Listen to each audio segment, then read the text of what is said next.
going on, everyone? It's time to review Wayward Pine Season 2, Episode 2, titled Blood Harvest. Spoiler review. Make sure you have seen the episode. It should take me less than 2 minutes to recap the episode. Then I'll give you the pros, cons, and final score. This episode was really had a great start, man. It had that intensity to it. It had the action. It had a little of the drama. Some disappointing things in it. We'll get into it, obviously. Last week was the premiere, and I thought it was great. I thought it was a great start to it, man. I definitely got introduced to new characters. It still had that mysterious element to it, even though I've already seen. I mean, I remember season 1 when it premiered, and I was fascinated by it, man. It still had that mysterious thing. I was like, M. Night Shyamalan, when he was producing, added that little, the whole crew did elements to it where it was mysterious, it was shocking, especially when we first got revealed to the Abbeys.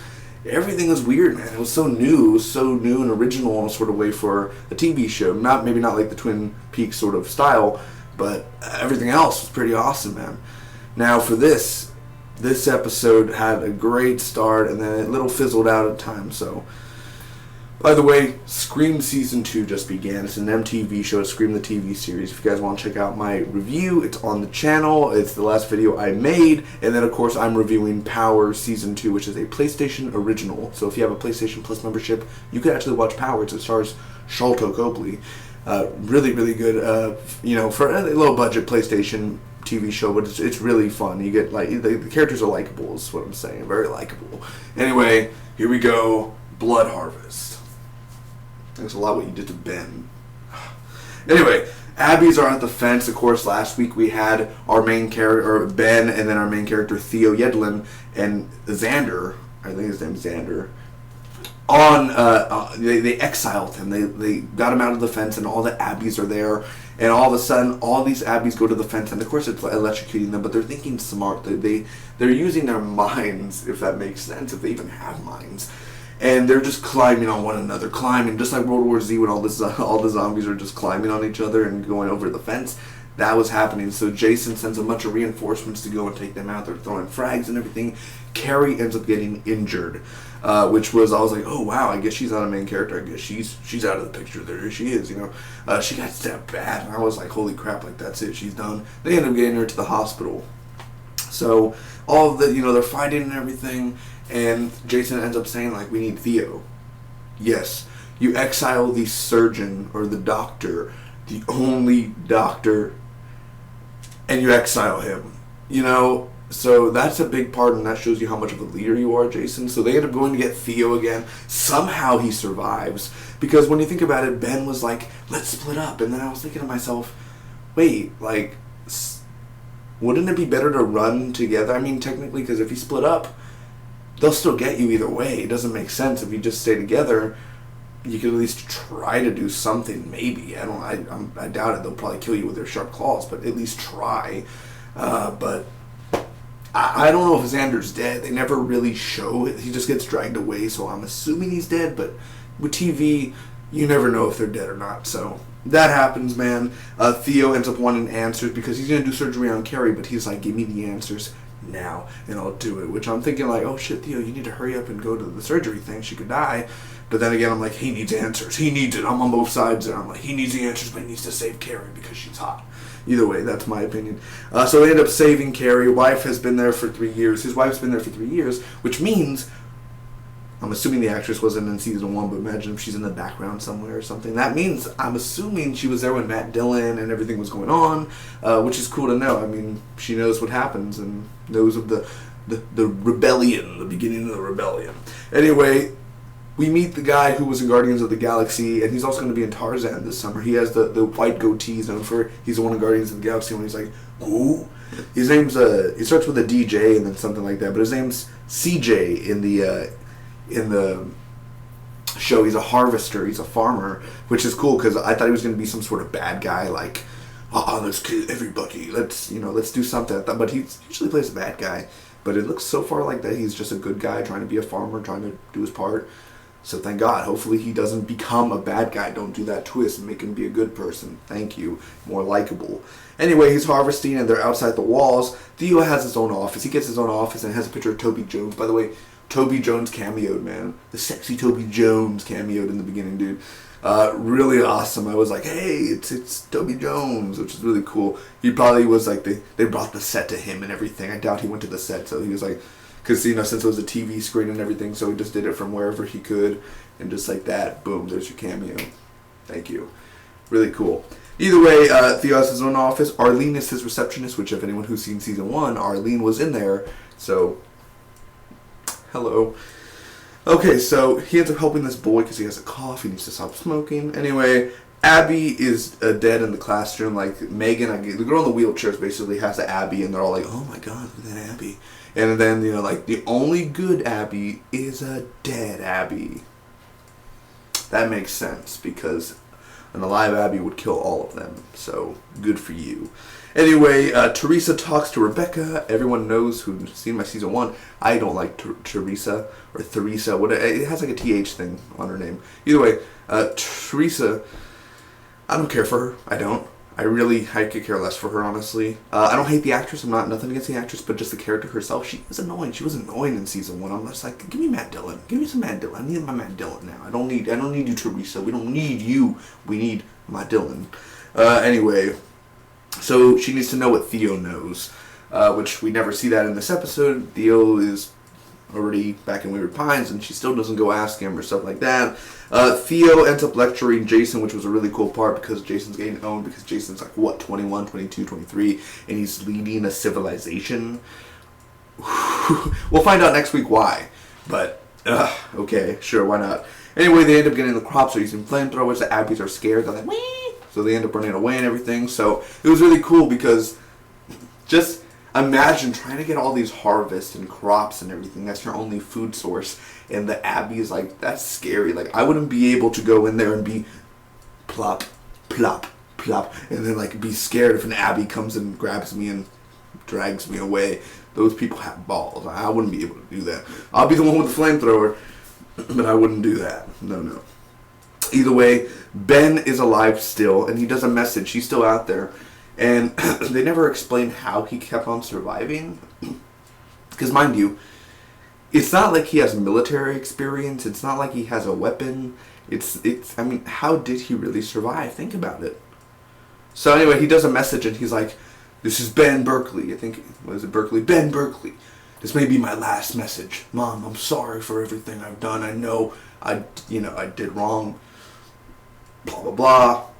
My dad taught me how to fight. He taught me how to fight back. And then, well, Ben kind of drifted off away, and he ends up getting killed. Very, excuse my words of terms if anyone gets offensive or bad words or, curse words or whatever. But he died like a bitch. He died like a pussy. I mean, and I enjoyed Ben. Over episode 1, I was like, look at his hair, dude. I'm like, look at that. Like, now he's going to be a badass, dude. He's like the revolutionary guy and everything. He's going to kick everybody's ass. And then, like, I'm sorry, Dad. Ah! Dead. I'm like, aw, really? You killed Ben? Wow.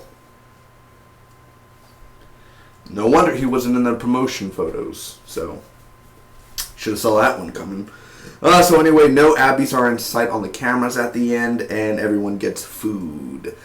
So, what did I think about the episode overall? Well, first off, I enjoyed, real quick, the Toby Jones cameo. I was like, alright, that's cool. We get a little Toby Jones cameo. That's a thumb up. Excuse me, my throat is a little... The opening of the episode, really well done. The way that all the Abbeys, because it gets right into the action. It gets intense. You're thinking... Theo almost got killed because the Abby's like in the car with his head in. Like, it's really just an intense action. Like, all the action here, this episode, was intense and fast paced going on. Like, the Abbeys are jumping over the walls, people are getting stabbed. Really crazy stuff, man. Also, the ending was really cool. I like the ending, how there's no Abbeys in sight. And then it's sort of, I don't remember it. I saw this episode last night. Where there's just like nobody in sight, and then of course Ben's death, which I didn't like Ben's death. I was like really sad about that. Not like where I cried, but I was like, really, you did that, Fox? Thanks a lot. But next week Melissa Leo returns, which I couldn't even tell that was her in the promo. She looks older, like older. Like, that's just me, but she looked like, I thought she would be like Jason's mom, something like that. But it's Melissa Leo, and I'm like, holy hell, like, Hey, Pam's back, man. Remember Nurse Pam? Let's get that Nurse Pam up in there. JC, dude, the guy, of course, from Guardians of the Galaxy. Who? That guy, I really like him, man. Like the scenes he was in, man. He looks like a good person. He doesn't look like a bad guy, so that's a good thing. Let him be a good guy. Theo in his office, I liked how he was reacting to his office, and that's cool, man. All the doctors look up to him, but yet he's still a jerk, which I really like Theo now. Is he Matt Dillon's? No, he's not. But he's growing on me. He's growing on me more and more. The more I see him, he's reacting to everything, and that's a good thing. That he's not one of those Wayward Pine people like report him now. Like he's not brainwashed into their senses. He's still him. So I enjoyed that, man. I enjoy Theo Yedlin. I never heard of the name Yedlin, but that's cool. So getting the answers, I like how he also got the answers, and then his wife being there for 3 years, that whole twist there, which was really different, because you thought when he woke up that she woke up, like when he was like, your wife's here, you're going to see her, but she's been there for 3 years, which it seems like she had a relationship within those 3 years with somebody else, because something like the girl, Teresa said, you lost somebody over like the 3 years or something, so I'm assuming that maybe she had a husband or a boyfriend or something and died during season 1 around all those attacks. Could be. Also the Abby look. The Abbies look awesome still. They really have good makeup on, and sometimes they're CGI at times, but for those who are like makeup-ish look, those were awesome. Those looked really good. Jason, I'm not a big fan of Jason. Like as in like, I'm on Jason's side, but when you think about it, Wayward Pines it's a dictatorship. It is. It's very much a dictatorship. But when you think about it, one has to lead in order to keep on going. Because if more people try to go in and everything, then the civilization is going to fall. It's going to lose its place. So if a dictatorship will hold it, it will work. But yet, I don't want to live in a dictatorship. You don't want to live in a dictatorship. If you do, no, don't. Please. It's a good thing and a bad thing. It's like, this is good that this is happening, that you have to follow the rules, which is boring, because imagine if the world you have to be like follow the rules, like at like hard like rules, and like you could only eat so much, you can't go out at this place, you can't leave a fence, that's like you can't leave your house ever. We bring this stuff to you. You know what I mean? So it's a good and bad thing in a sort of way. That they're the only people left on Earth, so I guess you have to do what you have to do, right? Arlene is back. That's cool. I don't know if she's going to be the whole season. I'm assuming she will. I don't think it's just going to be a cameo. I'm assuming Melissa Leo's going to die. I'm just pointing it out now. I'm assuming she's going to end up dying next week or within the next few weeks, because I don't think she came back for the whole season. Maybe she did. I'm not sure. Also, again, Toby Jones cameo. So everything was really good. The action, it was intense, man. But it also fizzled out at times. First off, my cons. The bad stuff I didn't like. Ben's death. And here's a question for you guys. A question that you guys can answer in the comments. Did you think it was right for them to kill off Ben? That's the question really of the episode. Was it right to kill off Ben? Would you have liked to see him alive and go back into Wayward Pines to get revenge? Or are you happy they killed off Ben and like there's that anchor gone, that now we can move the ship, we can sell the ship now. So was it right to kill Ben? So Ben's death, I didn't like it, man. I'm like, really? Did the actor have to do something else or something? Like when he was like, take me with you, and then the guy ends up leaving. Excuse me. Not much Ben. For an episode that Matt Dillon, his son in the show, dies, he's not really like, they don't show him. I would have liked to have seen him survive in the episode. I would like to have seen him, how he was hiding, where he was going within those hours he was out there. And also, now that Ben's gone and Ethan, his dad, is gone, now that like Matt Dillon's not there, Teresa, not to be mean or anything, but you could leave now. You don't have to be in the show. Bye-bye, Teresa. You can go, leave, go. You don't need to be here anymore. Bye, Teresa. Bye, Felicia. Just go. We don't need you in here anymore. Season 2. Like now, most of our original characters are dead. This is how it is. It is slow at times. This episode really got slow where I lost my concentration. I was watching and then I was like, oh, okay. I hope I didn't miss any lines.